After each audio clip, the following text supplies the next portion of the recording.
Attention coders, I'm here to help you with Python. I am Shreya Jain and do subscribe to our channel.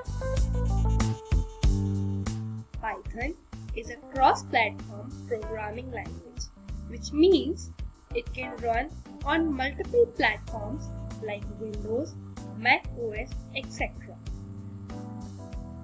Have you ever thought, why is Python becoming so popular nowadays?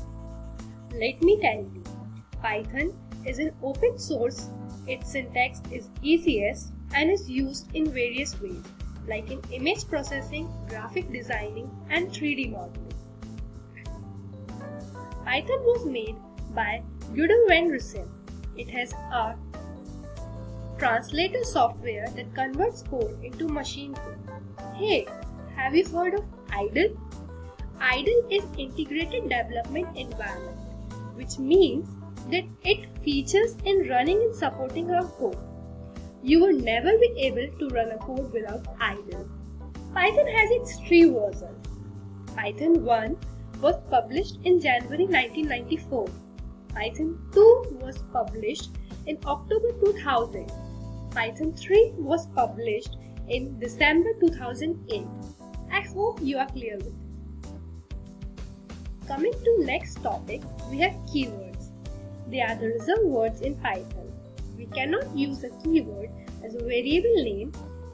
There are 33 keywords in Python 3.7. Example, true, false, etc. Now, Python identifiers means variables. They can be combination of alphanumeric character. They should not start with a digit.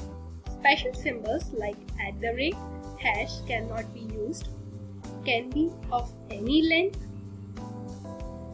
and lastly, keywords cannot be identifiers. Now moving to next topic, we have data types. Data types are basically classified into 4 types: numeric, boolean, sequence, dictionary. Numeric has its 3 types: integer, float, complex number. Boolean has no subclassification.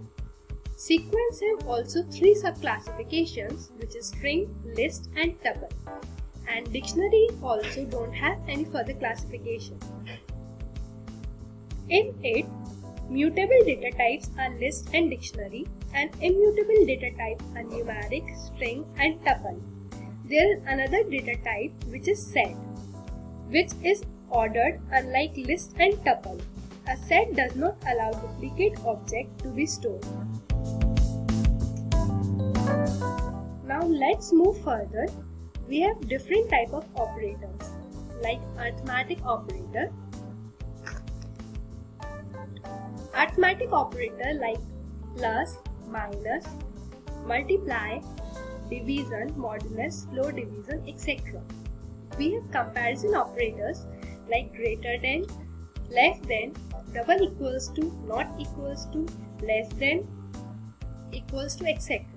Then comes the logical operator, and then comes the bitwise operator, and then we have assignment operator, and then we have identify operator. Identify operator, they are used to check if 2 values are located on same part or not. Thank you for watching and happy learning. I hope you have learned a lot from it.